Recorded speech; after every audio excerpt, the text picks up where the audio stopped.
दोस्तों, अगर आप लोग ये वीडियो लास्ट तक देखते हैं तो मैं गारंटी लेता हूं, अगर आपका क्वेश्चन पेपर यानी पूर्णांक 100 नंबर का होगा तो 70 से 75 नंबर मैं क्लियर कराऊंगा। इसकी गारंटी मैं ले रहा हूं इस वीडियो से। अगर आपका क्वेश्चन पेपर जो पूर्णांक है वो 75 नंबर का होता है तो मैं 50 नंबर आपके क्लियर कराऊंगा इस वीडियो से। बस आप लोगों को करना क्या है, वीडियो को लास्ट तक देखना है और जो मैं बता रहा हूं उसको फॉलो करना है। 100% गारंटी ले रहा हूं। यूट्यूब पर अभी तक किसी ने इतनी गारंटी नहीं ली होगी जितना मैं ले रहा हूं, और मैं अपनी गारंटी पर खरा भी उतरता हूं, आप सभी को मालूम है। तो चलिए लास्ट तक बने रहिएगा। बस एक रिक्वेस्ट है, मजा बहुत आएगा और आपको ऐसे क्वेश्चन मिलेंगे जो आपके एग्जाम में परीक्षा में देखने को मिलेंगे, जो मैं बताने वाला हूं। ठीक है, तो ये वीडियो बीए फर्स्ट ईयर वाले जो छात्र हैं, फर्स्ट सेमेस्टर वाले, जिनकी परीक्षा आने वाले दिनों में है, उनके लिए मोस्ट इंपॉर्टेंट है। और किन छात्रों के लिए वीडियो स्पेशल मैंने बनाई है उनके बारे में लास्ट में बताऊंगा किन के लिए स्पेशल है। तो ये जो वीडियो है बीए फर्स्ट ईयर के हिंदी भी जिनका सब्जेक्ट है उनके लिए मोस्ट इंपॉर्टेंट है, जहां पर परीक्षाएं लिखित होने वाली हैं। तो हमने क्वेश्चन इसमें आप लोग देख ही सकते, फर्स्ट सेमेस्टर का हिंदी साहित्य का है। कौन कौन से क्वेश्चन तो बहुत होते हैं, क्वेश्चन पेपर बहुत होते हैं, सीरीज आप लोगों को बहुत मिल जाएंगी, उसमें क्वेश्चन बहुत मिलेंगे, लेकिन कौन से पढ़ के जाने हैं, कौन सी आपकी परीक्षा में ज़्यादा आने के चांस है, वो मैं आप लोगों को बताने वाला हूं। बने रहिएगा लास्ट तक। ठीक है, तो बिना देरी के क्वेश्चन की ओर बढ़ेंगे। पहला क्वेश्चन है कि कबीर की भक्ति भावना का प्रतिपादन कीजिए। ये क्वेश्चन मैं आपको बता दूं कि मोस्ट इंपॉर्टेंट और टॉप लेवल का है। याद रखिएगा, मोस्ट इंपॉर्टेंट और टॉप लेवल का है। मेरा इंट्रो देने की जरूरत नहीं, आप सभी को मालूम है। अगर आप हमारे चैनल से जुड़े हैं तो मेरा नाम संदीप है, मेरे चैनल का नाम सक्सेस टू यूट्यूब चैनल है। इस पर बहुत सारे डेली क्लासेस चलती है, आप सभी को मालूम है। पर डे हम आपको टॉप लेवल के क्वेश्चन बताते हैं हर सब्जेक्ट का। ठीक है, तो ये क्वेश्चन मोस्ट इंपॉर्टेंट है कि कबीर की जो भक्ति भावना थी वो कैसी है या फिर कैसी थी, या फिर उसकी भक्ति भावना का प्रतिपादन कीजिए। इस तरह के कई क्वेश्चन बन सकते हैं। इस क्वेश्चन की 90% गारंटी है परीक्षा में आने की, याद रखिएगा। नेक्स्ट क्वेश्चन है कि कबीर की भाषा को, ठीक है, पंचमेले खिचड़ी क्यों कहा जाता है। इस क्वेश्चन की 100% गारंटी है। पिछले 10 साल में 10 बार परीक्षाएं हुई हैं हिंदी की, तो ये 8 बार क्वेश्चन पूछा गया है। तो इस बार भी इस क्वेश्चन के आने के बहुत ज़्यादा चांस हैं। तो इस क्वेश्चन का जो आंसर है वो आप लोग रट लीजिएगा। आप लोगों ने कमेंट किया था, आप लोगों ने क्वेश्चन किया था कि सर क्वेश्चन से बता दीजिए, आंसर हम खुद ढूंढ लेंगे, टॉप लेवल के क्वेश्चन आप सिलेक्ट करा लीजिए। तो मैं टॉप लेवल के क्वेश्चन आपको बता रहा हूँ, आंसर आप लोग खुद पढ़ लीजिएगा सीरीज से या फिर गूगल से, याद रखिएगा। ठीक है, अगला प्रश्न है कि बीजक किसे कहते हैं, बीजक के कितने संग्रह हैं। बीजक क्या है और या फिर किसे कहते हैं कि कितने संग्रह हैं। तो मैं आपके जानकारी के लिए थोड़ा इसका इंट्रो दे दूं। तो बीजक जो है वो फिर कबीर दास जी की, ठीक है, रचना है, जिसकी जो काव्य संग्रह है वो 3 हैं, यानी कि बीजक के 3 भाग हैं, साखी, शबद, रामायणी। तो बीजक के 3 पार्ट है। ये अधिकतर क्वेश्चन में पूछा भी जाता है, 10th 12th में भी क्वेश्चन पूछा जाता है, और BSc में भी, सॉरी BSc में नहीं, BA में पूछा जाता है। तो याद रखिएगा 3 भाग होते हैं और इसके बारे में थोड़ा आप लोगों को डिटेल में लिखना है। ये आपका आंसर गूगल और सीरीज पे मिल जाएगा, तो पढ़ लीजिएगा इसका आंसर। ये क्वेश्चन 95% है आपके एग्जाम में आने के, बीजक किसे कहते हैं और बीजक के कितने संग्रह हैं। अगला क्वेश्चन है कि कबीर की काव्य भाषा किस प्रकार की है। याद रखिएगा, क्वेश्चन पूछ रहा है कि कबीर दास जी जो हैं उनकी जो भाषा है, काव्य भाषा, जो उन्होंने कृतियाँ रचनाएं लिखी हैं, वो अधिकतर किस भाषा में लिखी हैं और कौन कौन सी रचनाएं किस भाषा में हैं और उनकी मुख्य भाषा क्या है। ठीक है, वो आप लोगों को लिखना है उसके बारे में। तो टॉप लेवल का क्वेश्चन है, मोस्ट इंपॉर्टेंट है।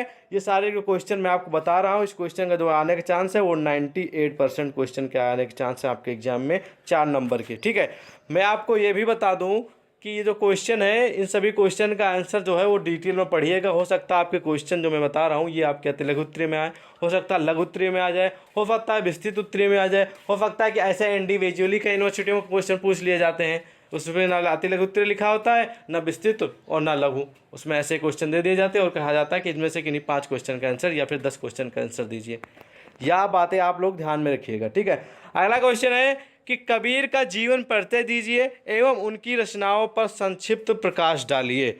मोस्ट इंपॉर्टेंट और टॉप लेवल का क्वेश्चन है कबीर दास जी का जीवन परिचय। इस आंसर को देने का कोई भी छात्र को ऐसा नहीं होगा जिसका इसके बारे में आंसर नहीं मालूम होगा, जिन्होंने बुक और सीरीज पढ़ी होगी। तो उनका जीवन परिचय और उनकी जो प्रमुख रचनाएं हैं उसके बारे में लिखना है। बहुत मोस्ट इंपॉर्टेंट क्वेश्चन, इस क्वेश्चन की 100% गारंटी है परीक्षा में आने की, क्योंकि आपको मालूम होना चाहिए कि जीवन परिचय में उनके बहुत सारी चीज़ें आ जाती है। काव्य शैली, काव्य भाषा, माता पिता का क्या नाम था और इनकी प्रमुख रचनाएं, कि कब जन्म हुआ, कहाँ जन्म हुआ और इनके बचपन का क्या नाम था, और इसी तरह की सारी सारी सारी चीज़ें आती हैं। आप लोग के क्वेश्चन अगर एग्ज़ाम में आ गया तो आप लोग भर डालिएगा 3 से 4 पेज में, एग्जामिनर आप लोगों को दौड़ के पर नंबर देगा, ना देते हुए भी देगा अगर इस तरह आंसर लिखेंगे आप लोग को। ठीक है, अगला प्रश्न है कि जायसी ने अपने प्रबंध का नाम पद्मावत क्यों रखा।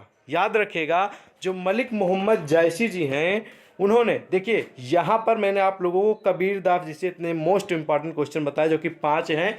इस कबीरदास जी से संबंधित 2-4 क्वेश्चन और बनते हैं जो कि मुझे इतने इंपॉर्टेंट नहीं लगे, वो भी पढ़ लीजिएगा फिलहाल आप लोग आंसर उनका।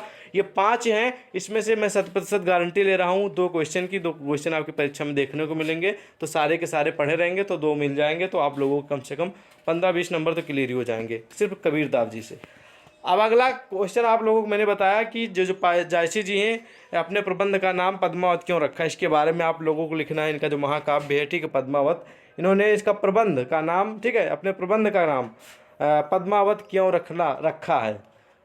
ये रीजन वाला क्वेश्चन है, तो इसको जरूर पढ़ लीजिएगा, इसके ज़्यादा चांस है परीक्षा में आने के। ठीक है, अगला क्वेश्चन है कि जायसी के महाकाव्य का नामोल्लेख कीजिए। याद रखिएगा कि जायसी के जो महाकाव्य हैं उनके नाम लिखना है, पॉइंट वाइज करके लिखना। अगर ये क्वेश्चन आप लोगों को लघु उत्तरीय में आ गया तो आप लोगों को 200 शब्दों में आंसर देना है। अगर यही कहीं विस्तृत उत्तरीय में आ गया तो आप लोगों को कम से कम 500 शब्दों में इसका आंसर लिखना है, यानी कि जो भी महाकाव्य है उनके नाम लिखना है और उनके जो महाकाव्य है उनके बारे में लिखना है। ये सारी चीज़ें याद रखिएगा। ये क्वेश्चन भी 95% है परीक्षा में आने की, तो पढ़ लीजिएगा। ठीक है, अगला क्वेश्चन है कि मलिक मोहम्मद जायसी का जीवन परिचय दीजिए एवं उनकी रचनाओं का संक्षिप्त प्रकाश डालिए। इस क्वेश्चन का मतलब आप लोग समझ गए होंगे कि जो मलिक मोहम्मद जायसी जी हैं उनका जीवन परिचय लिखना है और उनकी जो प्रमुख रचनाएं हैं उनके बारे में संक्षिप्त में आप लोगों को बताना है कि उनकी कौन सी रचना है और कौन सी रचना में क्या बताया गया है, किसके बारे में, किस हिसाब से वो लिखी गई है या फिर रची गई है, उसके बारे में क्या बताया गया है वो लिखना है। टॉप लेवल का क्वेश्चन है, 100% क्वेश्चन, 100% एग्जाम में आने के चांस है इस क्वेश्चन के। ठीक है, 100%।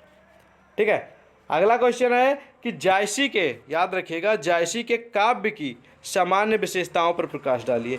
तो जायसी के जो काव्य की सामान्य विशेषताएं हैं या फिर काव्य विशेषताएं हैं, ऐसे घुमा फिरा के क्वेश्चन हो सकता है, तो कंफ्यूज जरा सा भी नहीं होना है और उसका आंसर आप लोगों को विशेषताएं या प्रवृत्तियाँ, ऐसा भी हो सकता है क्वेश्चन, तो दे दीजिएगा। इस क्वेश्चन के 99% चांस है परीक्षा में आने के, याद रखिएगा इस क्वेश्चन के। ठीक है, काव्य विशेषताएं। अगला प्रश्न है कि पद्मावत के काव्य रूप पर प्रकाश डालिए। यह भी मोस्ट और टॉप लेवल का क्वेश्चन है, इसकी भी परीक्षा में आने के ज़्यादा चांस है। ठीक है, तो ये सारे क्वेश्चन जो मैं आपको बता रहा हूँ इनको रट लीजिएगा। अब हम बढ़ेंगे नेक्स्ट क्वेश्चन की ओर। तो अगला प्रश्न है कि सूरदास ने सूरसागर में किस प्रसंग को सर्वाधिक महत्व दिया है। तो ये क्वेश्चन बहुत ही महत्वपूर्ण है। इस क्वेश्चन की 90% चांस है आपकी परीक्षा में आने कि जो सूरदास जी हैं उन्होंने जो उनकी जो कृति है सूरसागर, ठीक है, उसमें बहुत सारे प्रसंग हैं, तो उसमें से यह बताया जा रहा है किस प्रसंग को सर्वाधिक महत्व दिया, उसके बारे में लिखना है। ये क्वेश्चन अति लघु उत्तरीय, लघु उत्तरीय, विस्तृत उत्तरीय या फिर बहुविकल्पीय में भी आ सकता है अलग अलग यूनिवर्सिटियों में। तो ये सारी चीज़ें आप लोगों को याद रखना है कि आप लोग क्वेश्चन ऐसा पढ़ेंगे जिसमें सारी चीज़ का, यानी कि अगर लघु उत्तरीय में आए तो लघु उत्तरीय के हिसाब से आंसर लिखें, विस्तृत उत्तरीय में आए तो विस्तृत उत्तरीय के हिसाब से लिखें। ठीक है, ये चीज़ें आप लोग ध्यान रखिएगा। अगला प्रश्न है कि सूरसागर का वात्सल्य रस हिंदी साहित्य में बेजोड़ है, सिद्ध कीजिए। तो श्री सूरदास जी का जो है सूरसागर का वात्सल्य रस जो है हिंदी साहित्य में बेजोड़ है, यानी बहुत बढ़िया है, बहुत अच्छा है, बहुत मैचिंग का है। ठीक है, तो उसको सिद्ध करना है, किस वजह से ये बेजोड़ है। ये क्वेश्चन टॉप लेवल का है, 98% चांस है आपकी परीक्षा में आने का। ठीक है, इसी में अगला प्रश्न है कि सूरसागर उपमा अलंकार का सागर है, क्या इस तथ्य की पुष्टि सूरसागर में की जा सकती है। याद रखिएगा मेरे प्यारे छात्रों कि सूरसागर वात्सल्य रस और इसमें उपमा अलंकार, इनमें से एक क्वेश्चन आपके परीक्षा में पूछे जाने के 90% चांस हैं। इनमें से जो मैं प्रश्न बता रहा हूँ उसमें से एक ना एक क्वेश्चन आपकी परीक्षा में फंस जाएगा। और ध्यान देने वाली बात आप लोगों को मैं ये भी बता दूँ कि जो भी क्वेश्चन मैं बता रहा हूँ ज़रूरी नहीं कि इसी तरह क्वेश्चन पूछ लिया जाए। इसी तरह क्वेश्चन होगा लेकिन वो घुमा फिरा के पूछा जाएगा। इस बात को आप लोग ध्यान में रखेंगे क्योंकि आप लोग बीए के छात्र हैं। थोड़ा बहुत तो माइंड है ही आप लोगों के पास। जैसे भी वात्सल्य नाम सुनिएगा या फिर उपमा अलंकार सुनिएगा आप लोग लिख डालिएगा जो ये क्वेश्चन का आंसर जिस हिसाब से आपने पढ़ा है। याद रखिएगा ये सब चीज़ें, ठीक है। अगला प्रश्न है कि सूर्य का स्थान निर्धारित करते हुए अष्टछाप कवियों का संक्षिप्त परिचय दीजिए। अथवा ध्यान दीजिएगा क्वेश्चन ऐसा भी हो सकता है कि अष्टछाप से क्या तात्पर्य है या अष्टछाप का क्या तात्पर्य, इससे क्या समझते हैं आप लोग। तो ये क्वेश्चन 100% गारंटी है आपकी परीक्षा में आने की। याद रखिएगा मेरे प्यारे छात्रों, ये क्वेश्चन मोस्ट और टॉप लेवल का है। अधिकतर परीक्षा में पूछा जाता है और इस बार भी पूछे जाने के बहुत सारे चांस हैं। तो इसलिए इसका आंसर ज़रूर पढ़ के जाइएगा।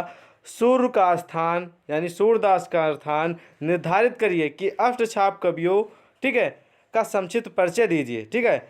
और या फिर अष्टछाप के बारे में लिखिए। जो अष्टछाप के जो कवियाँ हैं उनके नाम लिखना। हो सकता है आपके परीक्षा में आए कि अष्टछाप के 8 कवियों के नाम लिखिए, उनका नाम उल्लेख कीजिए। इस तरह के क्वेश्चन बन सकते हैं। तो पूरी की पूरी डिटेल आप लोग अष्टछाप से संबंधित पढ़ लीजिएगा। ओके, अगला प्रश्न है कि पुष्ट मार्ग क्या है? सूर्यदास को पुष्ट मार्ग का जहाज क्यों कहा जाता है? तो मैं आपको बता दूं, ठीक है, याद रखिएगा कि सूर्यदास जी के परीक्षा, जब सूर्यदास जी से क्वेश्चन बनते हैं तो पुष्ट मार्ग से संबंधित भी क्वेश्चन अब पूछा जाने लगा है। तो इस क्वेश्चन को ध्यान में रखते हुए इसका आंसर ज़रूर पढ़ के जाइएगा। ये भी क्वेश्चन में 95% चांस है परीक्षा में आने के, ठीक है।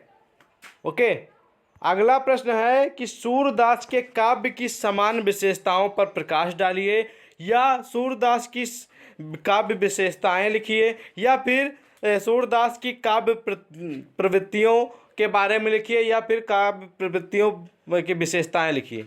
ऐसा क्वेश्चन बन सकता है। याद रखिएगा, कन्फ्यूजन नहीं होना है ज़रा सा भी आप लोग कन्फ्यूज। तो ये जो मैं आपको बता रहा हूँ ये क्वेश्चन कई मॉडल से यानी कि कई तरीके से पूछा जा सकता है अलग अलग यूनिवर्सिटियों के हिसाब से। तो वो चीज़ को आप लोग ध्यान रखना है कि जैसे काव्य विशेषता या काव्य प्रवृत्ति आ जाए या फिर काव्य शब्द आ जाए, बस आप लोगों को मालूम है तो आप लोग समझ के लिखिए। अदरवाइज पूरा का पूरा क्वेश्चन का आंसर लिखना शुरू कर दीजिए, कुछ भी रुकिएगा मत, शुरू कर दीजिएगा, लिख डालिएगा, ठीक है। इसका आंसर पढ़ लीजिएगा। ये भी क्वेश्चन जो विशेषताएं या फिर काव्य विशेषताएं, काव्य प्रवृत्तियां, ये सब क्वेश्चन जो है वो मोस्ट इंपॉर्टेंट टॉप लेवल के होते हैं। 98% चांस होते हैं परीक्षा में आने के, ये बात ध्यान में रखिएगा, ठीक है। अगला क्वेश्चन है कि भ्रमर गीत, ध्यान दीजिएगा, भ्रमर गीत परंपरा में सूर का स्थान निर्धारित कीजिए। तो जो हिंदी साहित्य में भ्रमर गीत, ठीक है, रचना है, उसमें सूरदास जी का स्थान क्या है वो आप लोगों को लिखना है। ये भी टॉप लेवल का क्वेश्चन है, ठीक है। भ्रमर गीत से संबंधित आपकी परीक्षा में 100% क्वेश्चन फंसेगा, इसकी मैं 100% गारंटी ले रहा हूँ। भ्रमर गीत पढ़ लीजिएगा, भ्रमर गीत पढ़ लीजिएगा, 100% परीक्षा में फंसेगा ये क्वेश्चन, ठीक है। तो ये जो पूरे के पूरे 5 से 6 जो क्वेश्चन, 1 2 3 4 5 6 क्वेश्चन है, 7 क्वेश्चन है सूरदास जी से संबंधित। इनमें से 2 से 3 क्वेश्चन की 100% गारंटी है आपकी परीक्षा में आएंगे। और जो क्वेश्चन और भी हैं उनके ज़्यादा चांस नहीं है लेकिन वो भी आ सकते हैं। 7 में से आपके 3 क्वेश्चन तो एग्जाम में पक्का फंसेंगे। तो तीनों का आंसर पढ़ लीजिएगा, ठीक है। अगला प्रश्न है कि तुलसीदास की रचनाओं अथवा 4 कृतियों का नाम लिखिए। तो ये क्वेश्चन का मतलब ये है कि तुलसीदास की किन्हीं 4 कृतियों का नाम लिखिए या फिर उनकी जो 4 रचनाएं हैं वो लिखना है। आप सभी को मालूम है कि बहुत सारी रचनाएं हैं, कोई बताने की जरूरत नहीं, आप लोग बहुत पहले से पढ़ते आ रहे हैं। तो इसका आप लोग ज़रा सा देख लीजिएगा और आप लोगों को क्लियर हो जाएगा इसका आंसर, ठीक है। अगला प्रश्न इसी में है कि तुलसीदास की भक्ति भावना पर प्रकाश डालिए। यानी कि जो तुलसीदास जी जो हैं वो, उनकी जो भक्ति भावना है वो किस प्रकार की है, किसके प्रति वो भक्ति के हिसाब से कृतियाँ या रचनाएँ रचते हैं, उसके बारे में लिखना है, ठीक है। तो ये भी टॉप लेवल का क्वेश्चन है, 95% चांस है परीक्षा में आने के, पढ़ लीजिएगा इसका आंसर। अगला प्रश्न है कि तुलसीदास का जीवन परिचय देते हुए दीजिए एवं उनकी रचनाओं पर प्रकाश डालिए। तो जो तुलसीदास जी हैं उनका जीवन परिचय लिखना है और साथ साथ में बताया जा रहा है उनकी जो प्रमुख रचनाएं हैं और उनकी रचनाओं में किसके बारे में बात कही गई है, किस लिए उन्होंने वो रचनाएं रची हैं, उसके बारे में लिखना है। ठीक है, ये भी मोस्ट और टॉप लेवल का क्वेश्चन, इसके 100% चांसेस है, क्योंकि ये सारे जो क्वेश्चन होते हैं जीवन परिचय वाले ये अधिकतर पूछे ही जाते हैं परीक्षा में। ठीक है, तो हो सकता है कि जीवन परिचय के हिसाब से इनकी काव्य कृतियों के बारे में आ जाए, ठीक है, इनके जीवन शैली के बारे में आ जाए, तो कहने का मतलब वही है, लेकिन क्वेश्चन घुमा फिरा के हो सकते हैं। तो जीवन शैली के बारे में आए तब भी आप लोग जीवन परिचय लिख डालिएगा, कोई बात नहीं, मिल जाएंगे अच्छे नंबर। ठीक है, तो ये है तुलसीदास जी से संबंधित क्वेश्चन।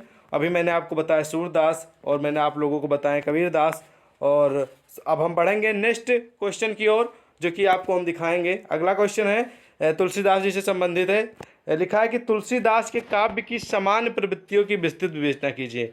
देखिए यहाँ पर अगर विशेषताएं आ जाए तब भी प्रवृत्तियां और विशेषताएं का मतलब एक ही होता है, कंफ्यूज नहीं होना। ठीक है, तो तुलसीदास जी की जो काव्य की सामान्य प्रवृत्तियां, सामान्य विशेषताएं हैं, उनका आप लोगों को विस्तृत विवेचना करना है, यानी कि ये क्वेश्चन विस्तृत उत्तरीय लेवल का है। इसका आंसर थोड़ा आप लोगों को 400 से 500 शब्दों में देना है, याद रखिएगा। ठीक है, अगला प्रश्न है कि तुलसीदास की काव्य भाषा पर प्रकाश डालना है। तो तुलसीदास जी की जो भाषा शैली है या फिर भाषा है, काव्य भाषा है, किस प्रकार की इन्होंने किस भाषा में रचनाएं रची हैं, उसके बारे में लिखना है। ये भी टॉप लेवल का क्वेश्चन है। तो तुलसीदास जी से संबंधित शायद मैंने आपको 5 से 6 क्वेश्चन बताए हैं, इनमें से 2-3 क्वेश्चन तो आपकी परीक्षा में फंसने के ज़्यादा चांस हैं और आएंगे भी, ये ध्यान में रखिएगा। ठीक है, तो सारे के आंसर पढ़ लीजिएगा तुलसीदास जी से संबंधित जो मैंने आपको बताए हैं। ओके, अगला प्रश्न है कि मीराबाई की काव्यगत विशेषताओं पर प्रकाश डालिए। तो जो मीराबाई की जो काव्यगत विशेषता है, ये भी टॉप लेवल का क्वेश्चन है, 95% चांस इस क्वेश्चन आने के, ये पढ़ लीजिएगा। और अगला प्रश्न है कि मीराबाई के काव्य रूप में श्रृंगार रस की प्रधानता है, इस कथन की साधारण व्याख्या कीजिए। यानी कि जो मीराबाई जी हैं, ठीक है, कवयित्री हैं, इन्होंने श्रृंगार रस में इनकी क्या प्रधानता है, और जो कथन है इसको आप लोगों को उदाहरण सहित लिखना है और उसको व्यक्त करना है, यानी कि व्याख्या करनी है। ठीक है, और साथ साथ में क्वेश्चन पूछा भी गया है कि मीराबाई का संक्षिप्त परिचय देते हुए उनकी प्रेम भावना एवं भक्ति भावना की विवेचना कीजिए। ये भी मोस्ट और टॉप लेवल का क्वेश्चन है, परीक्षा में आने के ज़्यादा चांस है इस क्वेश्चन के भी। अगला क्वेश्चन है कि मीराबाई के गीत काव्य के प्रमुख प्रवृत्तियाँ, देख लीजिए प्रवृत्तियाँ यहाँ पर भी है। ठीक है, हो सकता है यहाँ पर आ जाए आपकी विशेषताएं, तो मतलब एक ही है। ठीक है, प्रवृत्तियाँ और विशेषताओं का सौदाहरण यानी कि उदाहरण सहित विवेचन कीजिए या फिर विवेचना करिए। तो ये हैं 5 क्वेश्चन मीराबाई जी से संबंधित, जिनमें से मैं 90% गारंटी ले सकता हूँ इसमें से 1-2 क्वेश्चन आपके एग्जाम में पक्का फंसेंगे, इनमें से, इन्हीं 5 में से। ठीक है, तो सारे का आंसर पढ़ लीजिएगा। तो मैंने आप लोगों को काफ़ी कवि और कवित्री, यानी एक तो कवित्री और सब कवि, उनके बारे में बताया कि इनके सारे क्वेश्चन का आंसर आराम से पढ़ लीजिएगा, काफ़ी मदद मिलेगी। ठीक है, तो ये रहा पूरा का पूरा, मैं आपको क्लियर कर दे रहा हूँ, पूरा का पूरा हिंदी जो साहित्य है उसमें अधिकतर जो क्वेश्चन पूछे जाते हैं वो इन्हीं से पूछे जाते हैं, इन्हीं जो मैंने आप लोगों को कवि के नाम बताए हैं। और साथ साथ मैं आपको ये भी बताता चलूँ, ये जो मैंने क्वेश्चन पेपर जो मैंने बनाया है, क्वेश्चन बताए हैं, ये मैं आपको बता दूँ, ये जो लखनऊ यूनिवर्सिटी है, हालांकि जो कबीरदास, तुलसीदास हैं, मीराबाई जी हैं और जितने भी लेखक इसमें मैंने कब बताए हैं, इनसे संबंधित क्वेश्चन हर यूनिवर्सिटियों में पूछे जाते हैं। लेकिन ये जो पेपर है वो हिंदी का जो सेकेंड पेपर होता है उससे संबंधित क्वेश्चन थे। तो ये जो लखनऊ यूनिवर्सिटी है उसमें सिर्फ और सिर्फ जब आप लोगों की परीक्षा जो सेकेंड पेपर होने वाला है उसमें सिर्फ और सिर्फ, या फिर जिस भी यूनिवर्सिटी में हो सेकेंड पेपर, उसमें मीराबाई, तुलसीदास, मलिक मोहम्मद जायसी और कबीरदास, सूरदास, तुलसीदास, इनसे यानी कि 5 ही एक कवि और कवयित्री हैं, इन्हीं से संबंधित सेकेंड पेपर में क्वेश्चन पूछा जाता है। तो सेकेंड पेपर में इन्हीं कवियों से संबंधित क्वेश्चन आपको पढ़ के जाना है, ये याद रखिएगा। इतने सारे मैंने क्वेश्चन बताए हैं, इसमें से बहुत सारे चांस हैं क्वेश्चन के आने के, और भी क्वेश्चन आप लोग अपने सीरीज क्वेश्चन बैंक जिससे भी आपके लोगों के पास है वो पढ़ लीजिएगा।